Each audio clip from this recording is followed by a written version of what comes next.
Good evening, everybody. This is Sweat, and this is a gameplay that I got just the other night, playing with Stout and a couple of his buddies, and it's with a gold Uzi. And I do really well score-wise, mainly because of my kill streaks, but just the fact that I was able to reach my kill streaks with such a piece of shit for a weapon, because this weapon is garbage. Like, it really is. And I was using the extended mags because I was hoping I could string together a few kill feeds, and not happening. Not happening at all. And this is the lone gameplay that I was able, or good gameplay that I was able to get from this thing, and I quit using it pretty much right after that.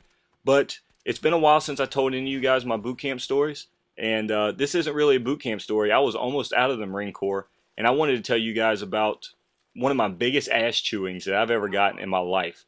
Now, I grew up and stayed in trouble and would get yelled at and whatnot, but when I was in the Marine Corps, again, for those of you who don't know, I was crash fire rescue, basically an aircraft firefighter. You sit around, you wait for planes to crash.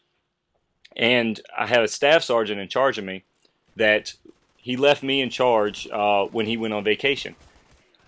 So I had recently received the rank of sergeant, and in an ideal world, you're not supposed to, at least in the Marine Corps world, you're not supposed to assume that much responsibility as a sergeant. You know, that's what staff NCOs and everything are for. But our guys, we had a bunch of guys that were just getting back from Iraq, and they weren't attached to the unit yet. They were still checking out and everything like that. So we were a little undermanned, and I was in charge. And it was just for a few days. But while he was gone, we had this huge conference call that we had to do with all these high-ranking officers and all these sergeants major and all this kind of stuff about this big air show that was happening in on our airfield. And my goal, my job during this conference was just to take notes for my staff sergeant and to let everybody know, you know, when they had any questions about my unit, all I had to do was just answer yes or no, or give them numbers, you know, when they want to know how many people we had, or if we were capable of doing this, that, or the other. And you know, not opinions or anything like that. I was just listening in and taking notes, basically. So, like I said, we had this unit that was just getting back from Iraq, and with the unit was this old gunnery sergeant that I'd only heard about, and everybody said he was mean as hell, just a complete asshole, which there were plenty of people in the Marine Corps that were mean as hell and just complete assholes. But I hadn't come in contact with this guy, and our unit was pretty laid back by a lot of Marine Corps units before he'd gotten back. So that being said, I still know Marine customs and everything like that. When a high-ranking guy like him walks in a room, you stand at attention, and you know, you give him the greeting of the day, and then you go about your business. And I'm on the phone though in this conference call with some really high-ranking people, much higher ranked than him. He walks in and he just stares at me. Well, I give him the little, you know, I'll be with you 1 second, kind of, you know, the one finger gunnery sergeant kind of thing. And he clears his throat like, are you going to acknowledge me? Like that kind of, you know, clear your throat type action. And, you know, I put the phone down. I covered the phone. Be with you in just 1 second, gunnery sergeant. The shit hit the fan at that point. He was not having that. He started yelling. He started screaming. He started hollering. You know, here I am, some sergeant that's barely been in, you know, he spent more time in the shitter than I've spent in the Marine Corps, and I'm disrespecting him and not giving him the attention he deserves and the respect that he deserves, and he's just yelling and screaming. Well, at this point, you know, I'd kind of put the phone down and I was standing up, but I was still trying to listen into the conversation, you know, at the other end. Again, I'm supposed to be taking notes. I'm supposed to be, you know, passing on all this information and everything. Well, they hear this guy screaming, and all these high-ranking guys are like, what is going on? You know, what is happening? So I'm doing one of those, yes, gunnery sergeant, no gunnery, yes, gunnery sergeant, and then I hear him on the phone, and I'm like, yes, sir, yes, sir, it's 1 second, sir, I'm sorry. And I'm trying to go back and forth, but all that's doing is pissing off each side more and more. The officers and everything are trying to figure out why they're yelling, and then I'm not giving them a reason or an answer, so they're pissed off. And this gunnery sergeant is even more pissed off, and he's starting to like head my way and walk toward me because I'm not putting the phone down, and I'm still on. As far as he knows, again, I'm on the phone with my mother. But He doesn't know that. He's just screaming and hollering. Doesn't know that, you know, I'm on the phone. All these people are screaming at me.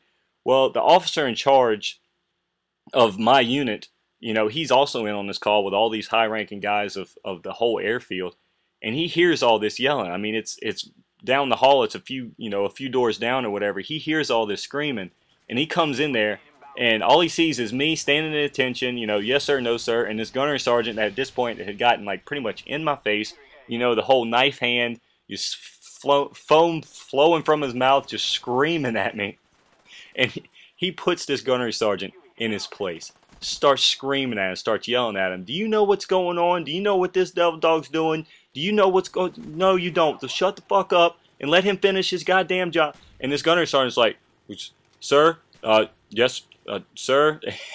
Now all of a sudden, you know, he's starting to do a little backbreak, but he doesn't want to, you know, sit there and give me the satisfaction of knowing that that I was right, even though, again, I hadn't done anything wrong.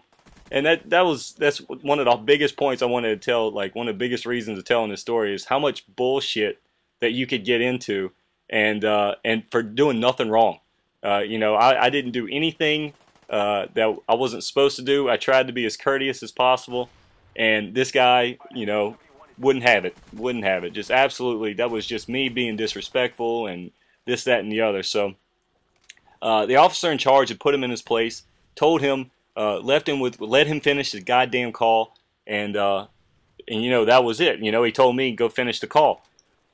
So I sit back down and I'm taking my notes and everything, and I'm looking up, and this gunnery sergeant is just sitting there with his arms crossed, you know, standing in the doorway, staring. That's all he's doing, is just staring at me, and I'm sitting here like, you know, looking up like you know, the real worried, nervous, like, is he gonna go away? What am I gonna do? I finished the call. I mean, it probably took another 30 or 45 minutes inside the conversation, inside the conference call, to get all this stuff. Because again, this is an air show that's multi-million-dollar machinery, billions of dollars of equipment and man hours and everything. This is no small task that I was listening in on. And he sat through every bit of it, just staring at me. As soon as the phone went down, as soon as I hung up the phone, there he did. There he blew up again. This time blaming me for getting him in trouble with the officer, and, you know, whatever else that he'd come up with in his mind, that all this was my fault, which just goes to show you that with all this, you know, with everything that I did, and everything that you do in you know, the service or whatnot, yeah, you can still definitely be held accountable for some absolute bullshit that really is not your fault at all. And, you know, that's just about the end of it. And I wish I could say that I got some kind of silver lining, or, you know, there was a lesson learned there. But pretty much the lesson is that it doesn't matter, because you'll be on somebody's shit list.